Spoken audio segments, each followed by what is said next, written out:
high-functioning city as a network of healthy, high-functioning communities. So the essential scale we believe to start with is community. You can solve these problems, I believe, by working community by community.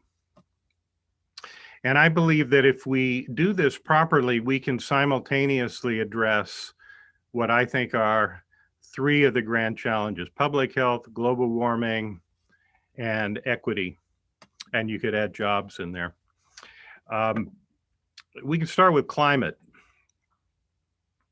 So there are basically three ways that one can address this. The usual public policy approach, top-down initiatives, decarbonizing the grid, carbon tax, et cetera. There is also a lot of effort to create bottom-up behavior change, recycle, use paper straws, et cetera. I think maybe even more important is to create these circular communities, hyper-realistic, high-performance, entrepreneurial, equitable communities. So take our Kendall Square, for example. If you look at the environmental performance, it falls into certain categories. These are a few of them. You have the energy consumed by mobility systems and the CO2 generated, the same for buildings. You have the CO2 generated by this supply chain that flies avocados in from Mexico in the winter. And you have the percentage of non-renewables versus carbon-based energy. And you have the social performance that we can begin to measure: health and wellness, safety, security, innovation potential, social ties, things like that. If we start just with mobility, we did a little thought experiment about a year ago. We took the transportation survey and we looked at all the modes that people use for commuting, how many people drove, carpooled, took transit, et cetera. And on average, the MIT commuters generate 3 tons of CO2 per person. And by the way, we're now working with the MIT Office of Sustainability to carry this study even farther. Now, if we went to all electric vehicles, that drops to 2.19, not bad, 3 to 2.19. But if it was possible to eliminate commuting so everyone could live right near where they worked, probably an unrealistic aspiration, but useful to calculate, that drops to about 0.5 tons of CO2 per person, or a 6-fold increase, and that is only for the mobility energy. So we think it's not unreasonable to aspire to have a 10x increase in both social and environmental performance in 10 years by 2030 if we worked community by community. We've developed a number of ways to evaluate social and environmental performance. This is the radar plot that we have incorporated into our Cityscope that updates dynamically as one explores different interventions from urban planning to new mobility systems. And this shows the performance of Kendall Square, which is actually not particularly good. Very few people live there, low diversity of housing, very few third places, cafes, restaurants during the day, even less at night because very few people live there. And so if we look at the kind of interventions, we can, and we'd like to frame these in the without. So mobility without cars, shifting away from auto-centric to much lighter weight modes, that improves the performance somewhat, but we haven't changed the land uses. If we could create very diverse housing that was affordable, use some of the strategies we've been working with, small, compact solutions that transform from function. You can live large and maybe half the space. That makes a significant difference. If we move to renewables, that makes a significant difference in terms of the CO2 generated. Resources without transportation. This is actually a way just saying, if you could give people walkable access to all the resources they need in life, they can walk to the shopping that they need, the schools, from jobs to home, homes to jobs, et cetera. that improves it dramatically. And if we do all this, you can increase the density without the negatives that are typically associated with density, without the traffic congestion and pollution and noise, et cetera. Now, okay, so it's good to have a vision. It's good to have all these innovative systems, but they are insufficient. This is the area we've been working mostly for the last 10 years, but we need to do better than that. The bigger challenges are actually these three: to get industry to adopt innovation and to buy into the vision, to get government to adopt it, to issue the approvals, to put in public policy that creates incentives to do the right thing for the real estate developers and those building infrastructure. And it's really key to increase community acceptance. And a great example of this, I'm sure most of you are familiar with the Sidewalk Labs Toronto project, the Google spinoff. It failed back in May. Some of this was due to the coronavirus, but I think it was fundamentally about a failure to build trust with the community, to communicate the value proposition, what they were bringing that would, to the project, to the city, that would improve the lives of the people that live there. So, start with the investors. There is this fairly new trend towards defining ESG metrics, environmental social governance. We think we can go beyond the conventional approach to ESG metrics and design the metrics that can quantify the impact on community, gentrification, the reduction in commuting, the access to local resources, et cetera. This is key because cities are built with private money largely these days. And there's something like $23 trillion that has been committed to investing in companies who've demonstrated ESG impact. But the current ESG ratings are focused on the internal performance of a company, not on the community impact. So we're looking at all kinds of new metrics. I'm not going to go through this list, but they're highlighted there on the left of things that we think we can quantify that can actually measure the impact of any proposal on the community. The second is addressing the governmental regulations. What can governments do? And right now, zoning is static, meaning that a master plan defines what you can do with the land and how tall of a building you can build and the floor area ratio. And very, very hard to change. And these regulations do not respond well to changing social or technological or economic conditions. So we're beginning to think about a way of giving the property owners, the real estate developers, those companies that deploy systems, the Ubers and the Lyfts, for example, incentives for deploying their systems in a pro-social way. So this is simply saying that right now there are a few incentives in the zoning, like a developer building luxury housing has to build a few affordable housing units. Well, we can go much farther. The community could define a whole long list of things that they need, and that could be mapped to community benefits. We've begun to build a model that can look at the dynamic incentives over time. If we can lower the cost of housing for people in different income brackets, different demographic profiles, to provide well-defined, affordable housing near where they work. And the third piece is the community. These are evidence-based platforms for engagement and decision-making. And I'm not going to get into this. I know we've had workshops in the last couple of days on these Cityscope platforms, but we've deployed these around the world, that many of them are specifically designed to engage the community to help define a shared vision of their future. Now, Ryan and Leon, in a Tongji University MIT City Science collaboration, built this simulation tool for it's a game-like platform to look at the incentives. So you can look at what would happen to a community with no incentives, static incentives, and dynamic incentives. So what we're doing here is tuning the different goals, you know, the affordability of housing, the density, the building energy efficiency, the commuting energy efficiency. If you look on the right, that radar plot is updating. These are the targets, these are the goals, and we could bring in many more aspects of that.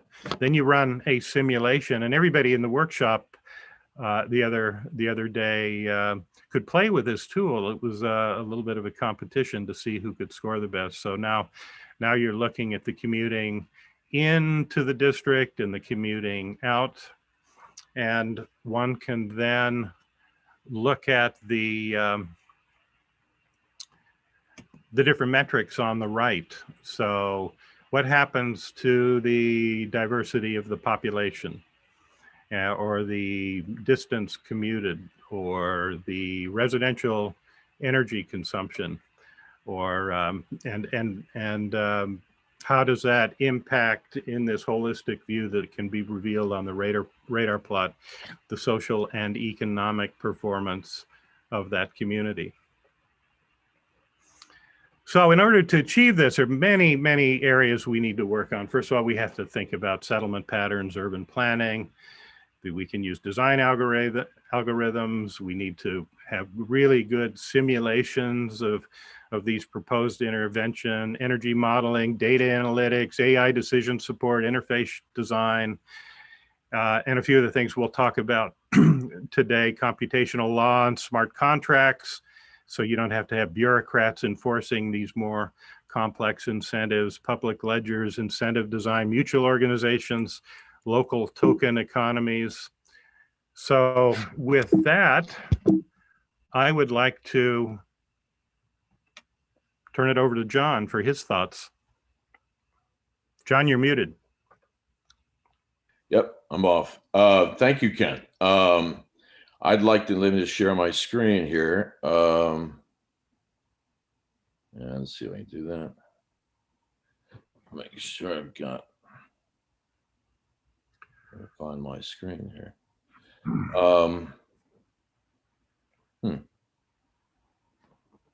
Share your desktop. That's the trick with Zoom. What's that? Share your desktop is the. I just, when we went very well before, but I'm not seeing my.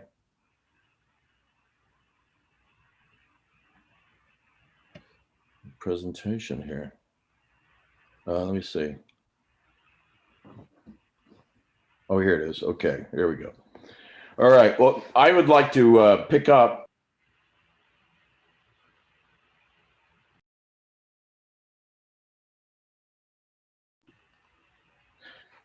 Ken, can you hear me now? I can hear you. Yeah, you were muted. Okay, great. Sorry about that.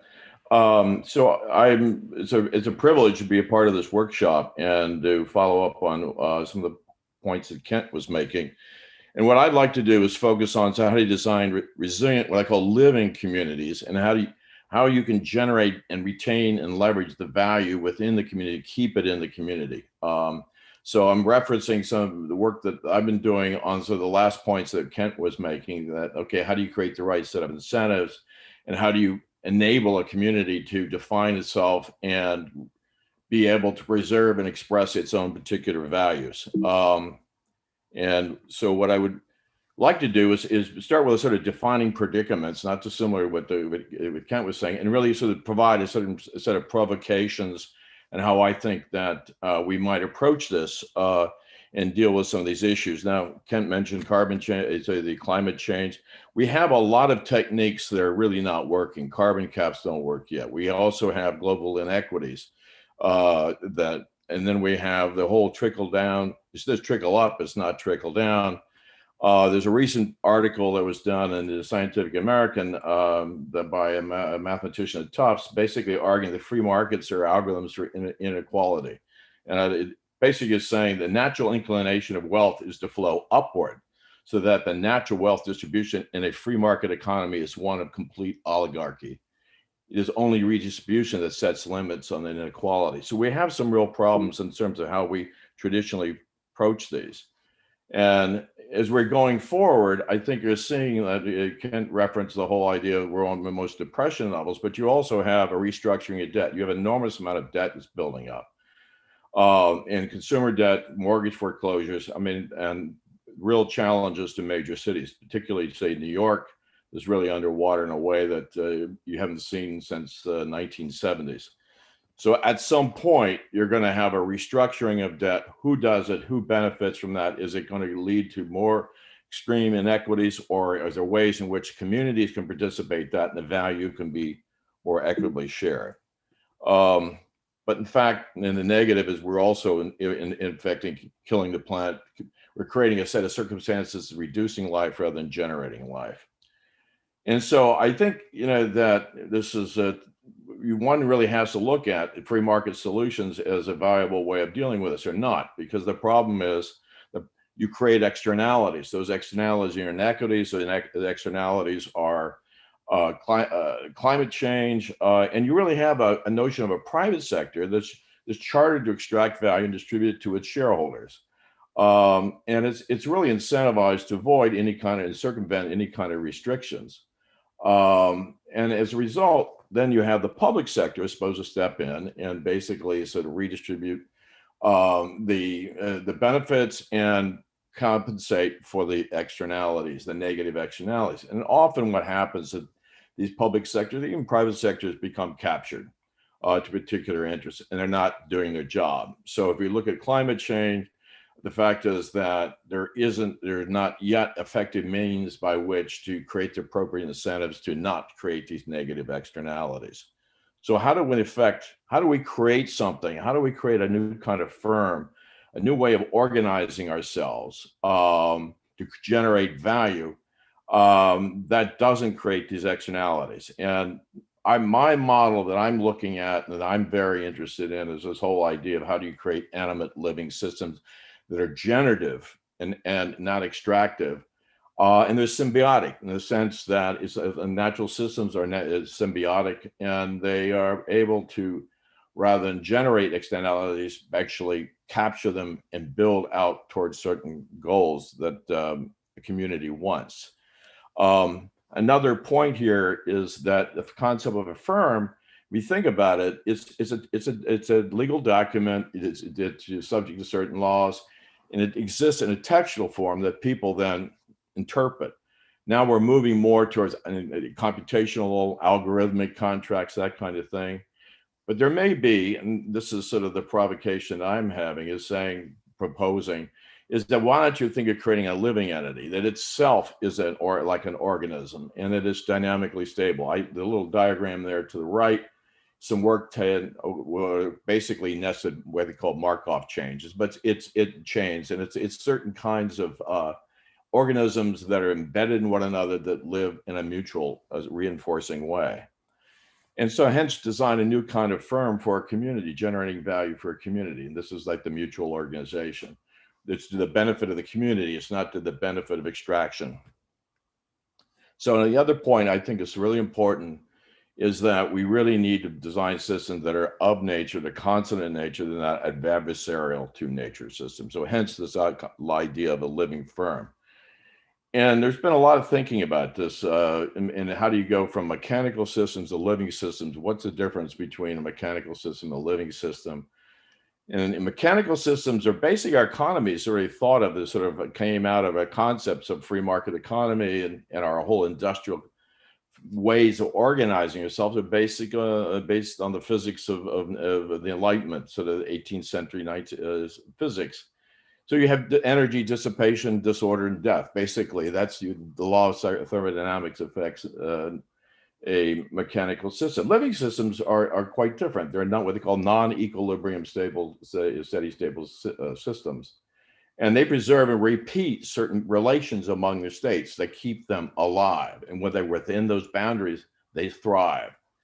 And they also have ways of expectations, models of sort of what their environment is and how they interact with that environment, the niche that they inhabit, and how they can modify themselves and their environment in order to achieve certain states. So from this approach, it's a way of reducing free energy. And free energy is a bit of a a difficult concept in the sense it's not energy for free. It's really free energy in the sense that you're reducing the disorder that comes into a system. Because when you have a living system, you're trying to create more order. And hence, a living system has internal states, active states, sensors that make active inferencing around the environment in which they're in. And so you can think of designing a living system around positive rights. This is some new constitutional law is saying, rather than think of negative rights or process rights, why don't you think of rights in terms of kind of outcomes, housing, food, water, wellness, that the purpose of an organization is to achieve those kind of outcomes. And in fact, if the Constitution of South Africa is predicated on positive rights. So Kent referenced ESG metrics. What kind of outcomes that an entity is designed to achieve to meet those positive rights? It doesn't have to be a public sector system. It can be a private sector system. So the idea is really to achieve a resilience through generating generative sort of internal and external mutualism. And the example for this is there's what I call an existence proof is a Vanguard mutual fund. It is a mutual organization. It's $6.5 trillion under management. It was designed for the benefit of its shareholders at different parties and funds, and it was designed to reduce the costs and to create new kinds of instruments, index funds that delivered value to the members. And it has been a major innovation in the whole mutual fund industry, and it's really transformed it. Its governance is sort of polycentric. It's not a concentrated system. Again, it's designed for the benefit of its members. And the other way of thinking of a mutual organization is that you're trying to balance out numbers of different things. And Kent alluded to that, to the idea of algorithmic zoning and basically recognizing there's sort of like something like a civic homeostasis. You're trying to balance different kinds of objectives, whether it be low-income housing or affordable housing, and also mobility and other things, where you live. All these things sort of need to be dynamically related to one another and create incentives to make them work together. It's a very different way of thinking about things. So one of the things that I've been particularly interested in is the whole idea of principled governance. This becomes really important. And again, I think this concept of a free energy principle, and I've taken some of the work from Carl Friston, I won't go into that, and we can talk about that a little later, but these ideas have been elaborated, and they're based upon system theory, control theory, and basically say every good regulator has a model of the system it's adapting to. So it was like, if you're going to build governance and you're going to regulate, so you have to have a model of the environment and yourself in that environment if you're going to achieve stability. And so Friston's work is about the free energy principle, active inferencing, creating this number of techniques by which a system can model its environments, interaction in environments, and achieve what he would minimize free energy, create more order based upon its definition of itself. So it's a very interesting approach, worth exploring here. And the claim is it can be used to model any living system at variable scales and use Bayesian inferencing to do causal modeling to represent a community. Now, let me see here. I'm stuck here. And so part of this is to be able to then create, I'm just trying to think here. So here's the free energy principle, community resilience. The idea is to define a community. It's like a membrane around a community in terms of the goals it wants to achieve. And that's the mission. So these are the positive rights.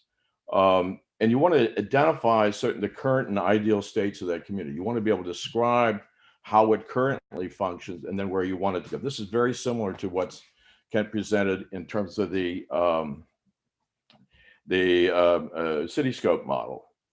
And then you want to find out what are the different kinds of, how do you able to create tokens and permissions around how to achieve these kind of outcomes? How can we tokenize those different kinds of assets and provide permissions, incentives that allow you to achieve these kind of outcomes.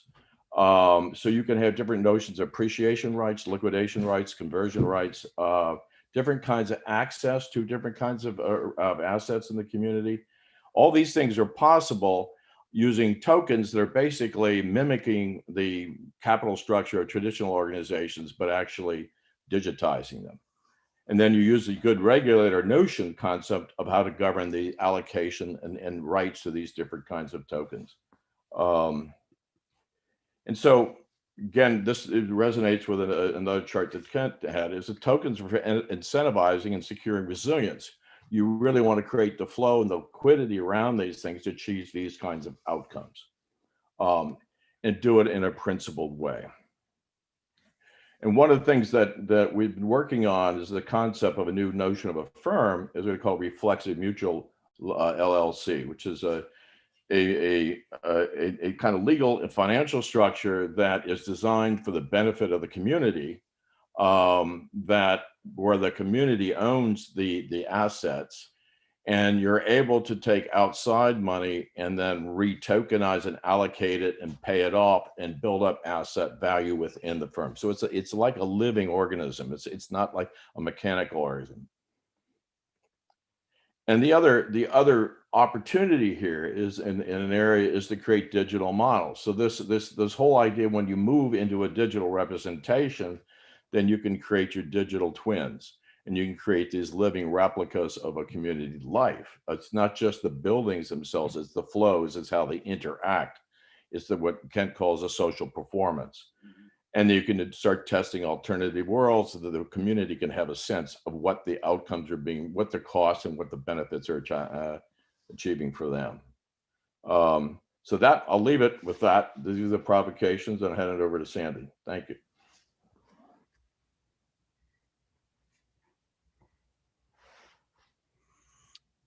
John, maybe you can stop sharing your screen. Yeah, I'm going to just do that now. Okay.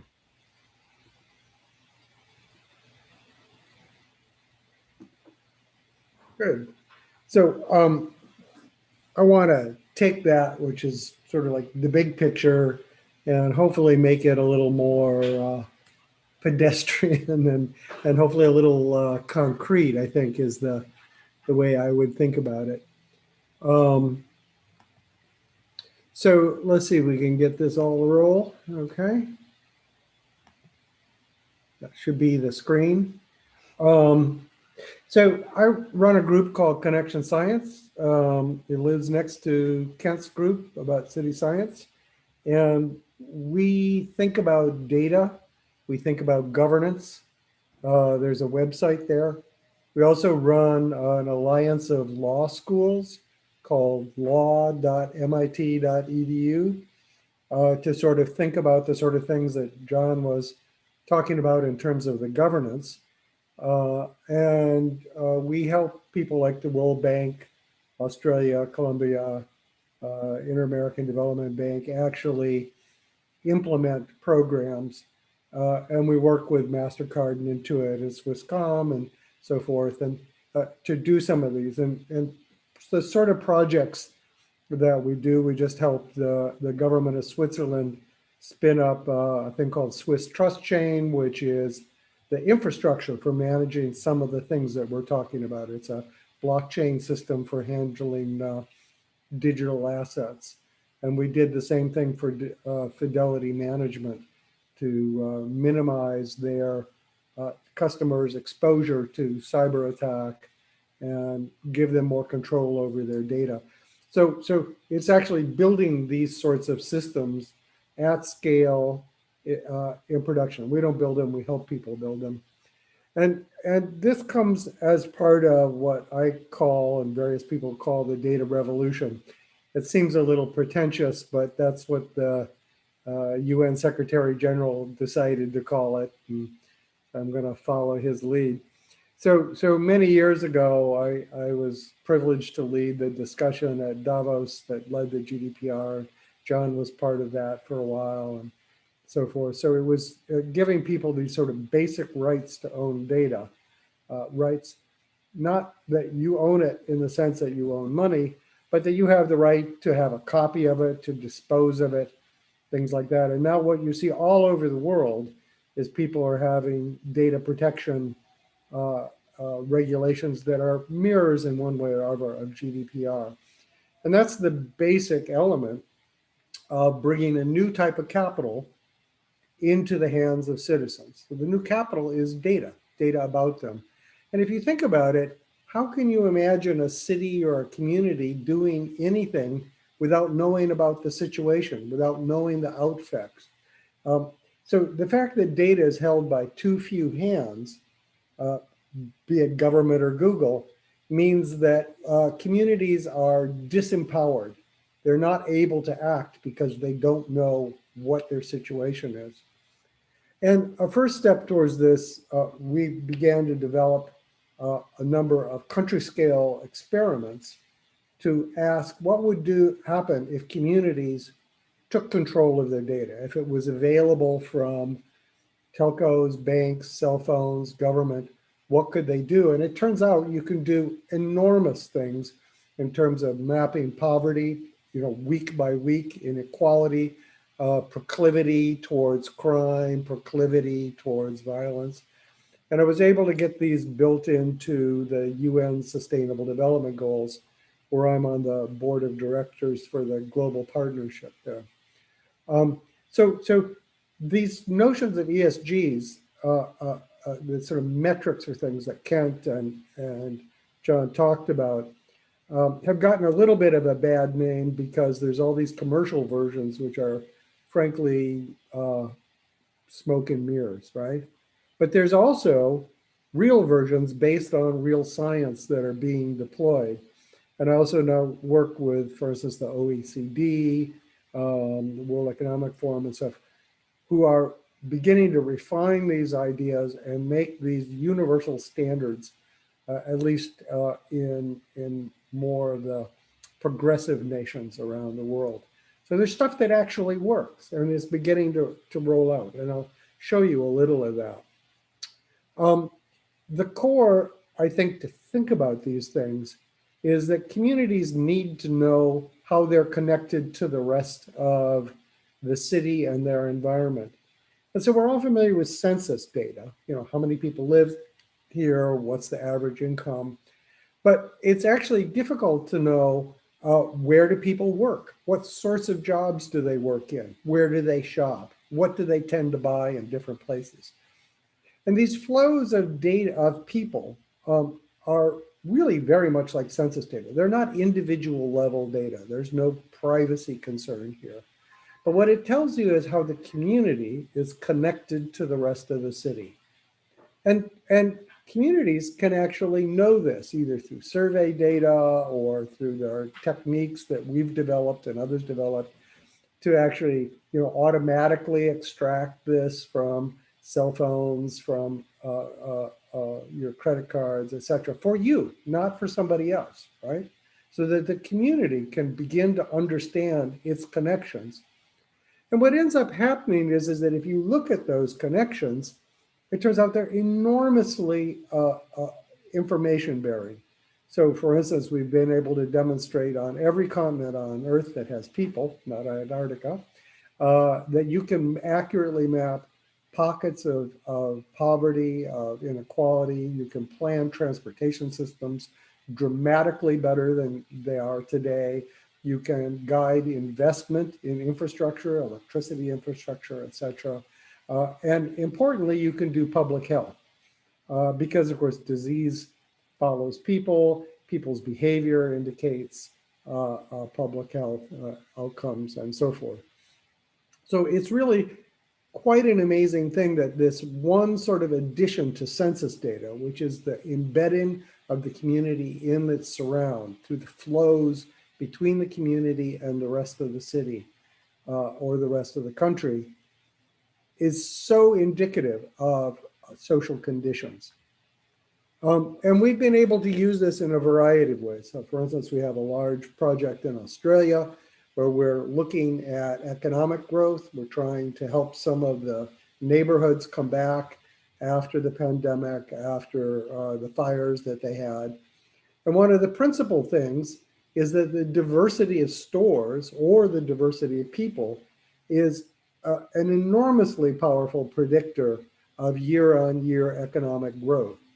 So that's not something that people think about, but if you think sort of deeply about it, and there's papers that we have about it, scientific papers. I mean, again, we've shown this on 4 continents at this point, that you can use this. It makes sense in terms of the dynamics and the growth of cities. And you can use this to begin to address systematic inequality and systematic poverty.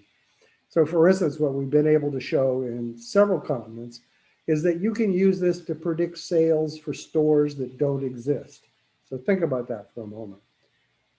I can take data that the community has, individual data that they could pool, and be able to say, if we put a child care center here, what would be the use of it and the revenue of it? And we can do that better than you can predict the future income of an existing child care center or a supermarket or any other sort of public facility. And we can prioritize those public facilities based on raising the standard of living for the entire neighborhood, because we know the relationship between individual stores, individual amenities, and the entire city. That's dramatic. And these predictors are extraordinarily strong. They account for more than half of the variance. So this is an example that we did in Beijing to evaluate their transportation network. On the left is the predicted growth in GDP for each of the 900 administrative regions and the actual growth. And you can see that they're extraordinarily similar. And we showed that there are some real problems in their subway system where some of the connections that should be there aren't. And we showed that actually being able to make those connections would raise the GDP of the entire city by 2% per year. Think about what that means in terms of tax revenue, citizens, and so forth. And we've done the same thing in Europe, and we've done the same thing now in Australia and in Latin America. So where do you get this data? Well, it's held by the government, although the government actually doesn't know that it has it. It's sort of embedded in some of the databases it has. People like Google have it, telcos have it, but citizens also have it. And historically, the people that have led these types of transformations where you begin to make use of this new means of production, data, to benefit yourself, have been local cooperatives. So for instance, in the 1870s in the US, you got the formation of financial cooperatives in agricultural areas, and that was the beginning of the modern banking system. Around 1900, you had workers coming together to form unions, and that was the beginning of modern work policy and protection. Again, it's this sort of combination of people. How do you actually practically do it? Well, like I said, you can do it by surveys of a community. You can do it by having little bits of software that store data for people.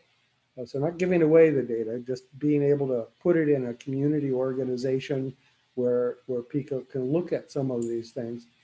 And we're beginning with John and others to be looking at giving these sort of facilities to alliances of credit unions. I'm working with consumer unions around the world and labor unions around the world so they can take control of their data to make their communities better. And this one at the bottom here, the NREC, right, is really quite amazing. So in the United States, electricity is everywhere, right? He said, well, how did that happen? And everyone will say, oh, well, that was the government, deployed this sort of stuff. Well, actually, no. And nor was it companies that did this. 56% of the area of the United States is electrified because local communities pooled their information about what their needs were and their money, and they built their own electrical system. Starting around 1935, that accounts for the majority of the surface area electrification in the whole United States. We think about the big corporations, but actually it's community organizations taking control of things, in this case, data, to guide investment, to guide what they want, that can really make things go. And historically, that's always been true. I think that's the right thing to begin doing again today. So that's what we're up to. There's papers about it, of course, which we'll be happy to share with you. So I'm going to stop there. Thank you all. And we can talk. Thanks, Sandy. Well, maybe if everyone could think about questions, but I'm going to start with maybe question to you, Sandy, following up on what you presented about the data exchanges. So the telecom data that you work with, we work with, a lot of people do. The best data seems to be controlled by private parties like Google, financial data by the credit card companies, purchasing data, the banks, et cetera. What are the challenges to getting access to this private data so it can be used for the public good, from public health to urban planning? Or do we even need to do this? So is it enough to build these community exchanges? So there's several paths, but no, you don't need to go to them to do it. On every smartphone, for instance, there is a couple little things you can pick, and you can see your mobility data. So that's the telco data. You can do similar things through companies like Mint and stuff, where you can download your purchasing data. So communities can actually, through individual action, get control of this data. A cooperative can distribute, you click yes, I'll be part of the cooperative. And now a cooperative can hold, not own, just hold that sort of data for you and be used for the community. And this is rather like a credit union, right? You put your money in, it doesn't mean the credit union owns your money, but it allows them to aggregate things for the good of all of the members. And so we're helping labor unions, credit unions, people like that, help with those sorts of things. It's also, though, the case that telcos, apps of various sorts. So for instance, if you have a community organization that has a buy local app, then that community organization has exactly the sort of data you need to do this. Right? So a buy local app is a fairly common thing. Or if you have a local currency, so a lot of places have, if it's Lexington bucks or something like that. And those things have exactly the data that you need. So those are cooperatives. And what they can begin doing is using the data of the community to begin guiding community investment. And the economic argument for this is incredibly compelling, because what it means is, and this is the part that we're working on, is that you can begin to get much improved loans, seed loans. You can set up legal structures around that, because you have high performance ESG measurements that predict the success and the impact of any investment that you do. So the key is that you have to not only be able to measure the impact, you have to be able to predict the impact. And once you can do that, you can get the resources to be able to take action. So I guess follow-up question is, what are the incentives to get enough people engaged in this so your sample size is large enough that you can do meaningful analytics? I guess there's a financial incentive, as you say, but are there others? Well, so the sorts of things that you see, right? You see that, for instance, credit unions 100 million people in the United States are members of credit unions. Credit unions can do this traditionally, like for instance, one of the CUNA is one of the ones I put up there as a mission-oriented credit unions. So they already have enough membership in communities because these are organizations that help communities invest in themselves. They're traditional, they're there, they're supported. They're even supported by law in the opportunity zones in the United States and in other countries. And what they're not doing is they're not making a use of the data held that their members have rights to. And they can get that data through surveys. They can get it, as I said, in these sort of automatic things where you just have a little bit of software and we can help people with that. So there are ways of doing this, and we're beginning to see it happen. The people that are most proactive are some of the local mission-oriented credit unions and the labor unions. But we're also working with organizations like Consumer Union, which does consumer reports as a way of helping people know what's happening to their data and then using it. The most important applications at the moment, incidentally, are things like public health. Most of the disparities you see in the pandemic are due to failures in the public health system, not the hospital system. Not that it's great either, but you know, so there's something. And now, of course, we have this economic devastation, particularly in poor communities.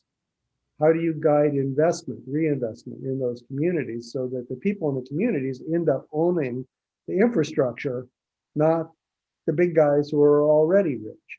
And so that's the type of legal contracts that we're doing. We're working to build housing, we're working to build other sorts of infrastructure, guided by this sort of community data, community with the principle of community ownership of infrastructure that benefits the entire neighborhood.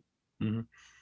So this connects directly to what John was talking about, the mutual organizations. Absolutely. Et cetera. So John, so let me ask you a question about this concept of civic homeostasis that we've been kicking around for a while, which I really like. But you know, the difference between now and 150 years ago is that many differences, but one is that in a local community, a lot of the assets are owned by you know, the international property asset managers. A lot of the systems are controlled by the tech companies.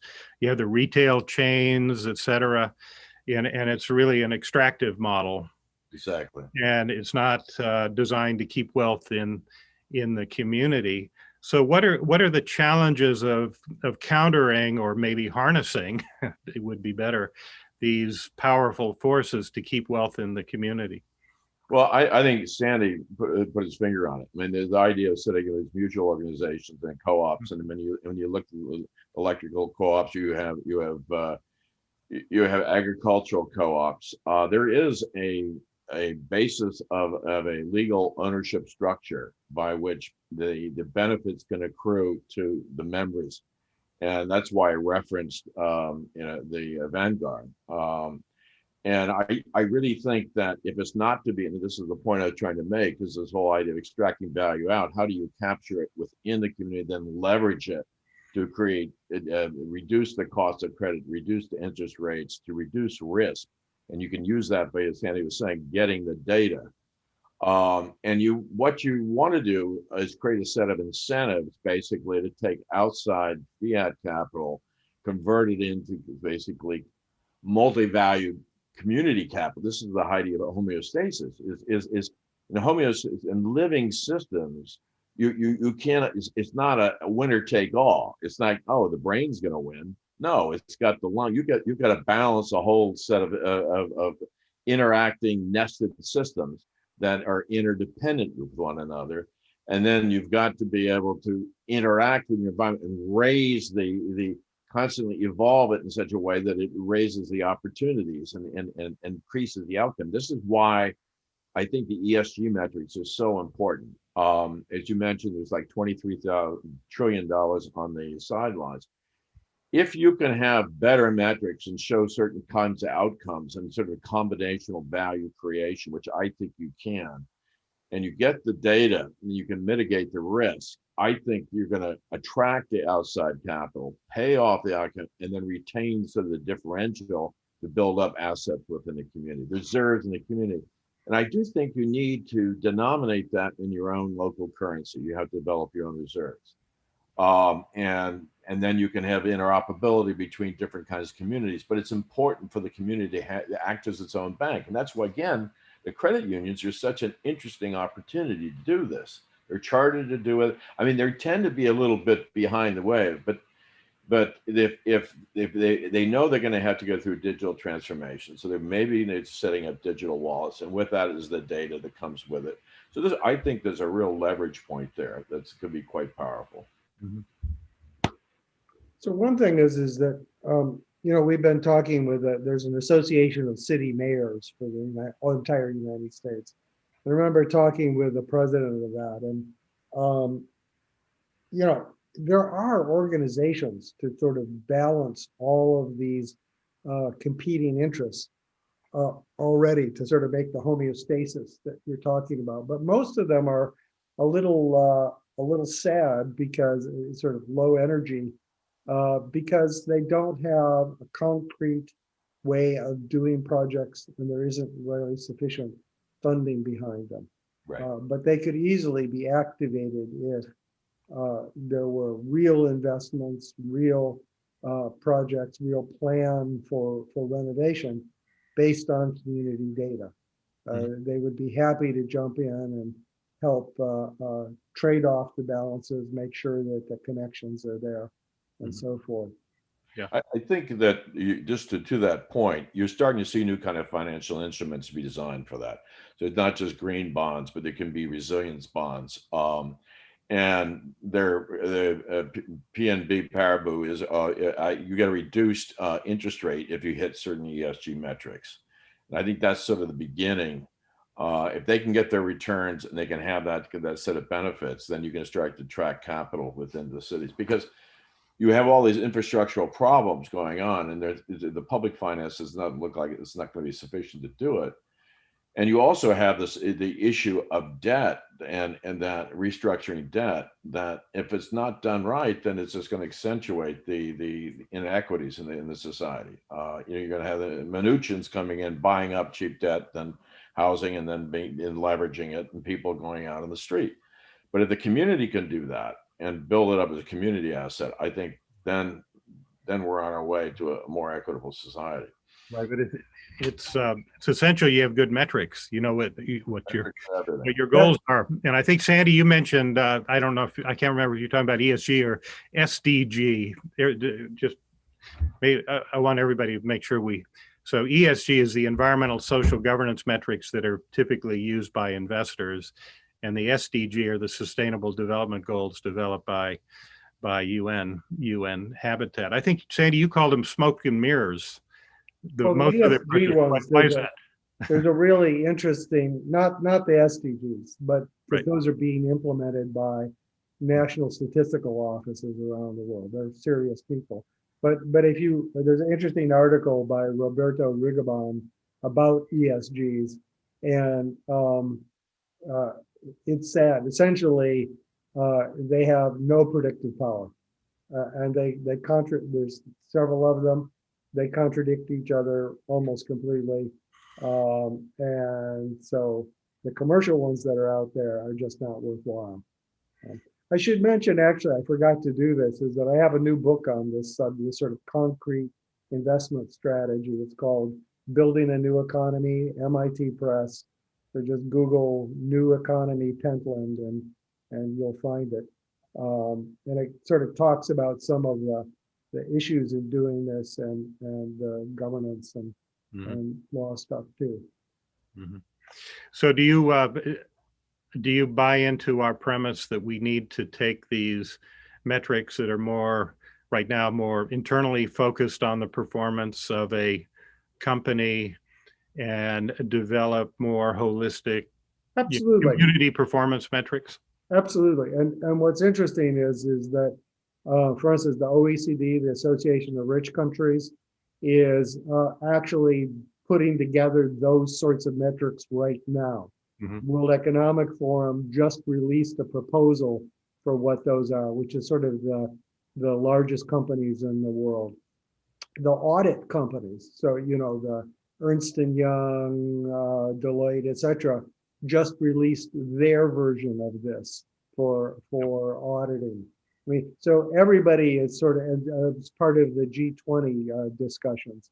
So they're really critically interested in this, not so much for auditing like some of these others, but for prediction of inequality, of pandemics, of crashes, and so forth. So you're seeing a worldwide motion by international organizations and by nations to codify what needs to happen. If you're in this space, it's a great time to sort of put more science into it. But what we're going to see in a few years, I'm really quite sure, is a community focus. So this is like probably a census block level focus. Yeah. Metrics that are actually real in some sense. And so we need to begin thinking about leveraging those. So we're having conversations right now with Deloitte about helping them build these community ESG metrics. So we'll have to follow up on that conversation. Just to build on Sandy's point, I couldn't agree more. I think part of the challenges and started a company called Switch that did that, started to do that 3 or 4 years ago around the verification and production of sustainable energy, is to get agreement as to what is a valid metric, and so you have that. Then once they agree, an entity agrees, an authority agrees to that, then you can actually trade and exchange it. All that, it just opens up a lots of investment. But part of the challenge is to get a consensus among the parties that they agree this is a valid metric. And so one of the things that is sort of the other shoe here, right, is that some of the points behind the OECD and the World Economic Forum are not immediately, but in the medium term, tax policy is going to be based on this. Right. So whereas there's a lot of debate about carbon tax because it's politically manipulated. If you end up having sort of fairly uniform, validated ESG things, you can use that to do the same thing. And it does, as the name implies, it does not only the sort of environmental carbon, health of the soils type of stuff, but it also looks at issues like inequality and fraud, cronyism, stuff with corruption. All of which are issues, right? Right. I've been ignoring the Slido questions. Sorry, I'm going to get to that. So we've got a number of questions here. There's one from Wolfgang. I can read it, but Wolfgang, I see you there. Why don't you just ask it directly? Yeah, sure. So I've heard a lot about very rational things like investment policies and other kinds of things. But at the moment, I think we see a lot of very irrational or partially rational behavior.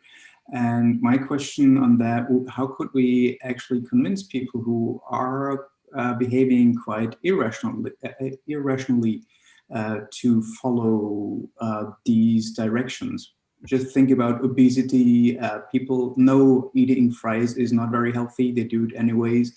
Or think about the COVID crisis. We know that there is several different metrics or different needs that people do have. And they know, okay, distance would be better, but they also have the need to meet people in person and maybe hug them. And so they behave in a way that is not necessarily helping to prevent COVID. So how could we get people to behave in a way that they know is a good way? Can I take a shot at that? Sure. Mm-hmm. So one of the things that's the pre-existing catastrophe, which is actually in many ways more fundamental than any of the other ones, is that there's an incredible lack of trust in our societies. You see Congress, you see businesses with single-digit trust numbers. And what that means is that you can't get collective action. If I don't trust the other people, we're not going to have a coordinated action. You talk about COVID, countries that have high values of trust, high trust society, did very well with a variety of strategies, incidentally, right? It's not actually the strategy per se that matters, it's that everybody does it. Within certain boundaries, obviously. So one of the things that I particularly like about a community focus is that if you have community self-determination, which is what we're talking about communities talking to themselves, with themselves to decide what the community will do. That is perhaps the one classic way to build higher trust. It's not trust in the national government. It's not necessarily trust in companies, but it's trust in each other. And from trusting each other and the organizations that support the community, then you see the growth of trust, and that is the prerequisite for collective action. Without trust, everybody just goes in all different directions, and you can't actually do anything. And in the pandemic, I think, if you look at it through that lens, that's really the underlying cause of a lot of this stuff.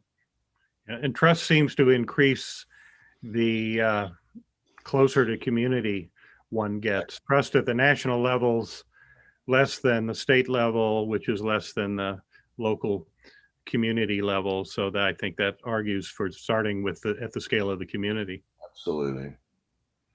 That's right. But still, what is good in for one community is not necessarily good for another community. So if you think about a community of slaveholders, it's probably not a good thing if they agree on something for other communities. I see. Well, you have to have rules of the road. So slavery is not part of the rules of the road.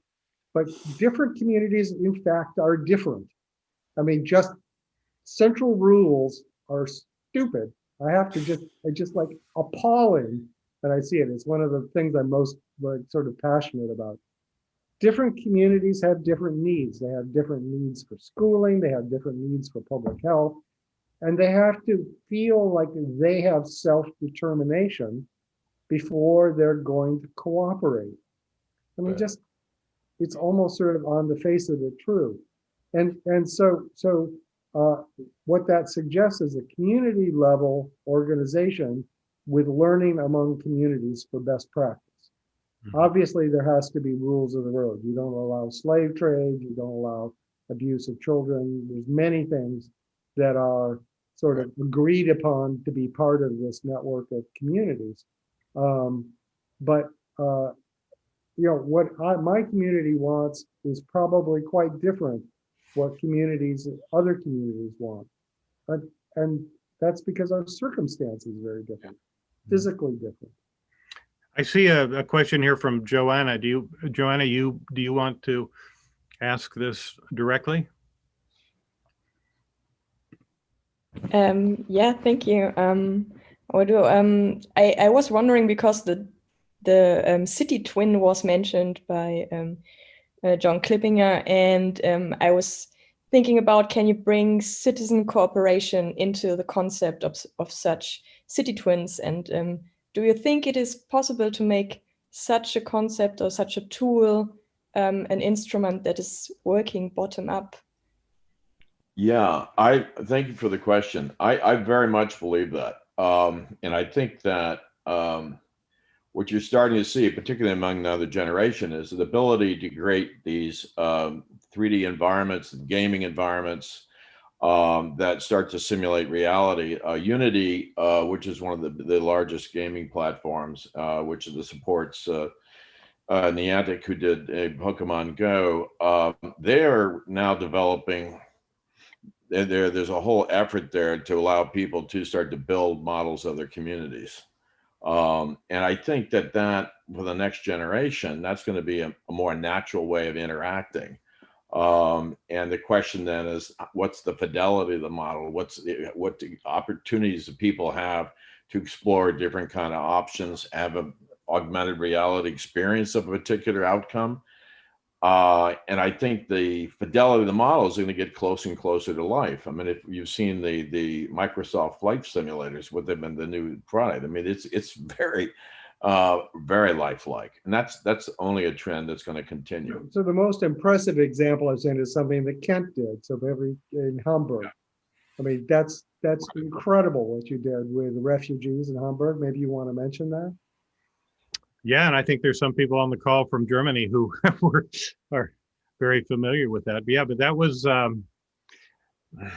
me, that was really an extraordinary experiment. The notion was you have this very emotional, politically charged challenge of accommodating refugees in your backyard, and the mayor wanted the process of deciding where to build the housing to be a bottom-up, community-driven process that did not create ghettos where every district, rich and poor, shared equally.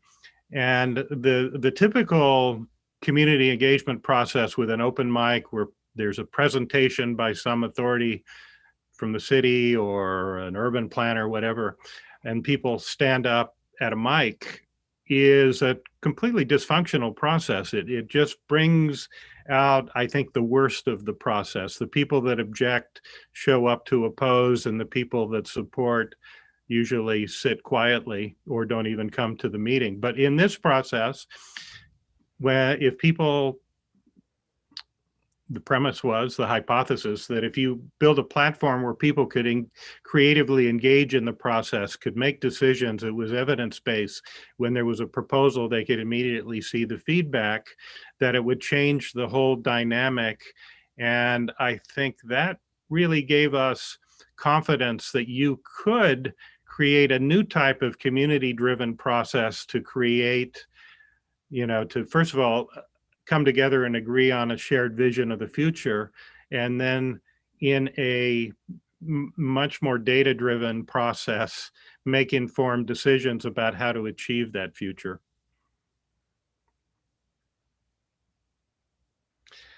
Let me ask both of you guys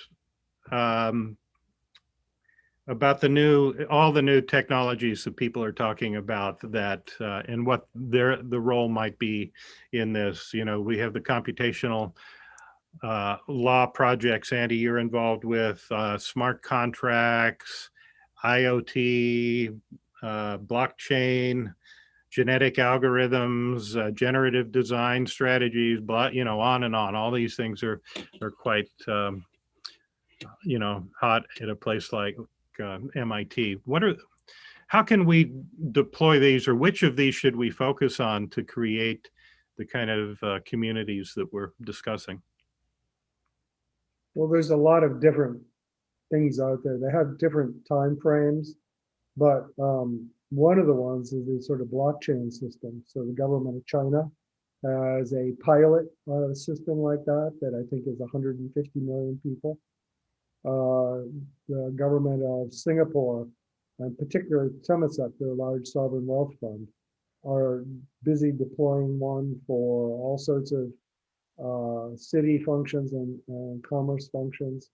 We just helped the government of Switzerland deploy one. And you see half the countries in the world trying to go to a central bank digital currency all of a sudden. And so you're going to see stuff like this in large scale distribution in the next 2-3 years. It's just really clear. Like that.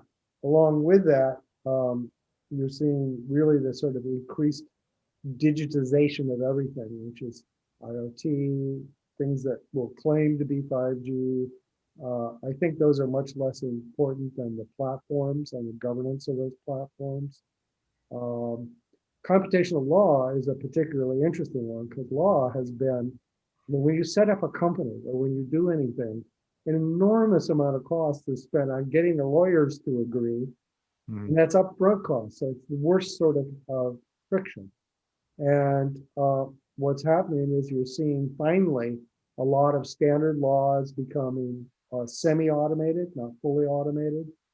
And people are beginning to write laws in the way that sort of John was talking about, where they're actually have a mirror in code so that they can be much more dynamic. And some of that will happen very quickly. So the automation, the ability to have sort of augmented law, so that a lawyer can now do routine things trivially instead of having to bill all those hours, but can focus more on the strategic stuff. That's happening at an incredible pace. Every company, all these startups are doing that. The longer run stuff will take time, just maybe as it should be, because it's more tangential. But the deployment of these blockchain systems also means that you have the deployment of digital contracts. And so contract law will become all digital, all computer extremely quickly. Yeah, just to reinforce what Sandy was saying on that, I think that the other, I've really got early involved in the whole blockchain tokenization, that whole crypto world, and it's gone up and down, and we've seen blockchain companies come and go. But what's happening now is that you are developing a pretty robust infrastructure around different forms of interoperability among blockchains. It's getting itself worked out, and what they call DeFi, decentralized finance, with the Ethereum 2.0 they're coming out, you're going to have each have their issues still, but I think they're getting worked through, that it's going to be realistic to think that you're going to have ways of tokenizing assets and exchanging, doing what they call atomic swaps, decentralized exchange. So the whole idea of creating a circular economy and being able to have a community have some control over its own finance and issue its own tokens and forms of finance, I think it's going to become much more realistic. Sandy mentioned the stable coins, the central bank coins. That is stabilizing that, and these were all things that just didn't exist, 4 or 5 years ago. And they were hyped out of proportion. They had all sorts of issues, security issues, exploitation, fraud issues, things like that. But now you're seeing that stabilized. And I think when you start to see a viable use case come out of that and the efficiencies that are achieved by that, then it'll be rapid adoption. And this goes in the design of new kind of financial instruments as well. And so, that is an area that's fast to adopt. When someone starts making money on it, then it goes like the speed of light. We're not there yet, but I think you're going to start to see the adoption increase. All right. Pedro had a question. Pedro, I don't see you there, but do you want to ask your question? Or I'll ask it for you if you're not there. Pedro asks, you focus this analysis only on urban settings. How much of this do you think is applicable to rural areas? Well, maybe I can start with that. I don't think it's a question of urban or rural. In fact, I think that what the pandemic is probably going to do is to decrease the dominance of these tier 1 cities, New York, Boston, San Francisco, and create opportunities for tier 2, tier 3 cities and even smaller areas, smaller rural areas. And if these local communities, whether they're urban or rural, can really identify what their assets are, what their strengths are, and then build on them, bring this kind of innovation together to create the strong social ties and strong local economies, keep wealth in the community, build wealth. I think we can make some big progress, maybe including address some of the political dysfunction if you can help some of these more rural or smaller cities in the heartland. Maybe you guys have a thought on that. Well, there's a number of proposals about helping. One view on the political tension within the United States, but also in many parts of the world, is that the tier 1 cities have sort of sucked up the entire talent pool, the entire revenue pool, and control. So you have these tier one cities making rules for everybody, but they don't really work very well in the rural areas or the tier two cities, and they're pissed, okay, and Yeah. they're suffering. And so the question is, how do you draw investment and control, local control, to those places? And there are proposals for government investing, for R&D investing.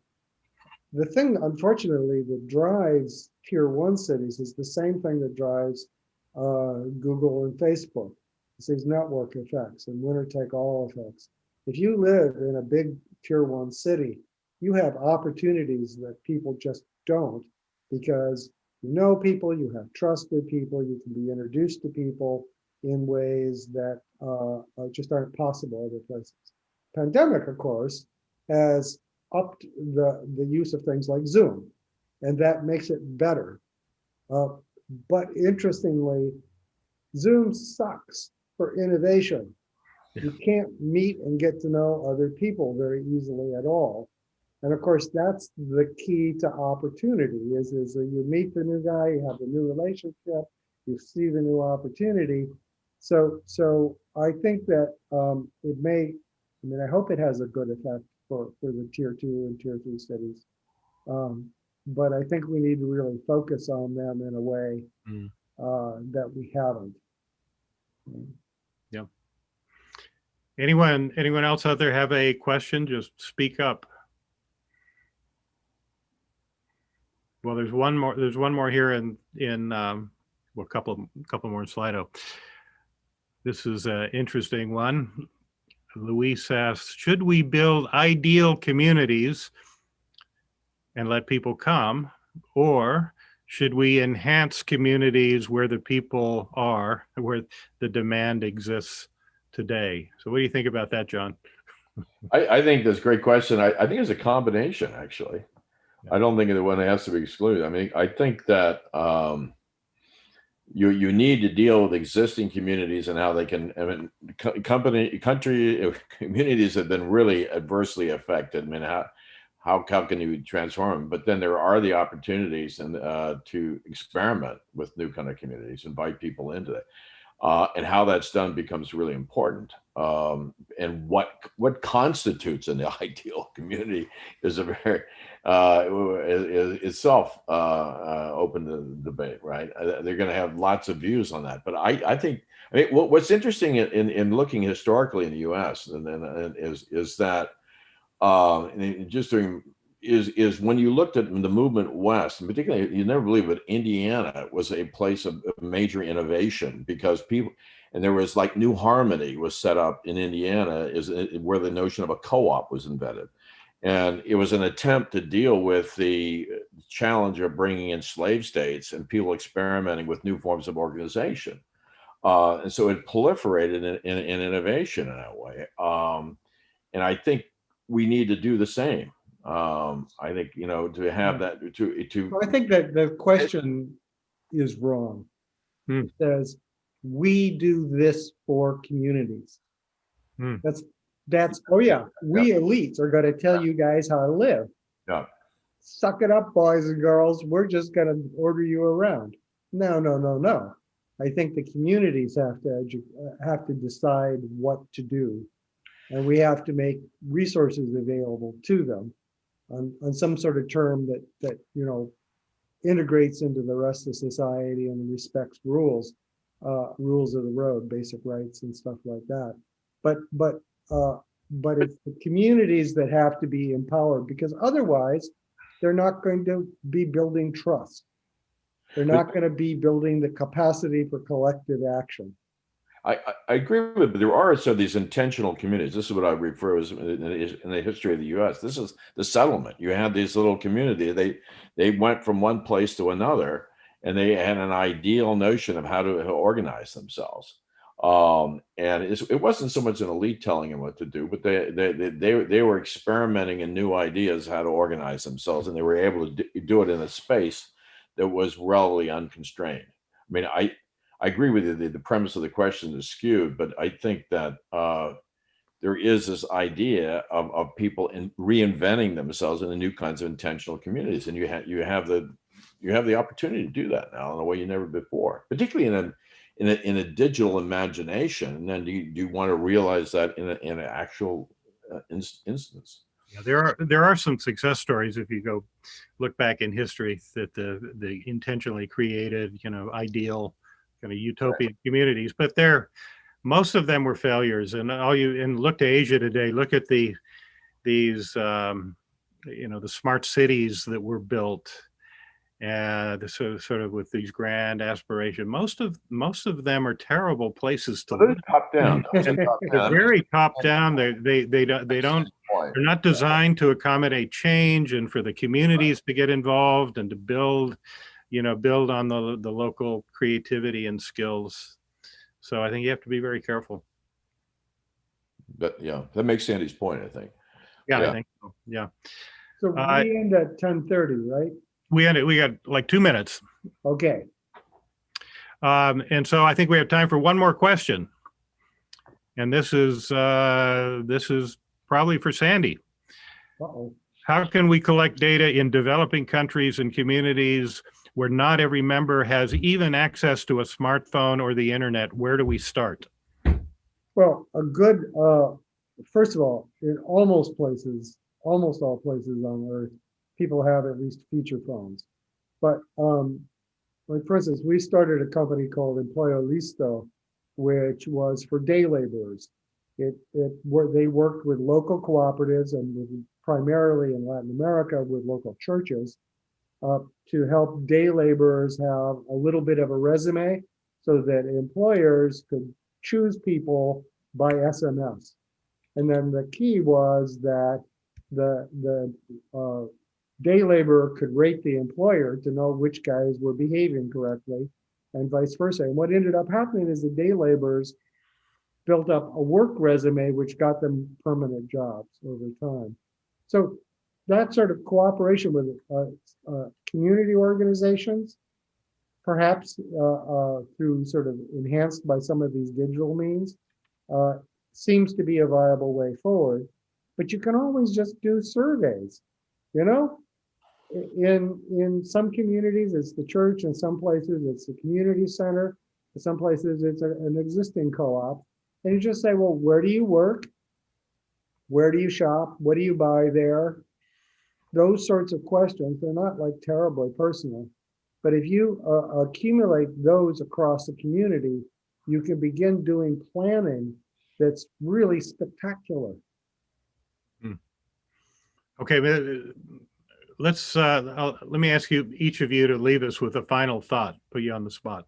So we have the MIT community, a lot of talented people. What would be task one, your top priority for the next step in helping to create more resilient communities? I think task one is know thyself. Communities have to understand what the situation is and begin to talk about what they want to do about it. Know yourself. Understanding what's existing, their strengths and weaknesses, and reach a vision of where they want to go in the future. Yep. Yeah, I would concur with that, and leveraging their own particular strengths in existing formal and informal institutions is really important. I also think at some point you're getting some kind of metric that people agree to is also important. Okay, so I was going to say much the same thing, so we're in agreement. So, so with that, thanks everyone for participating. Thanks Sandy, thanks John, and we'll see you all later. Okay, great. Thanks, Ken, for arranging this. Fantastic. Yeah, I really enjoyed it. Yeah.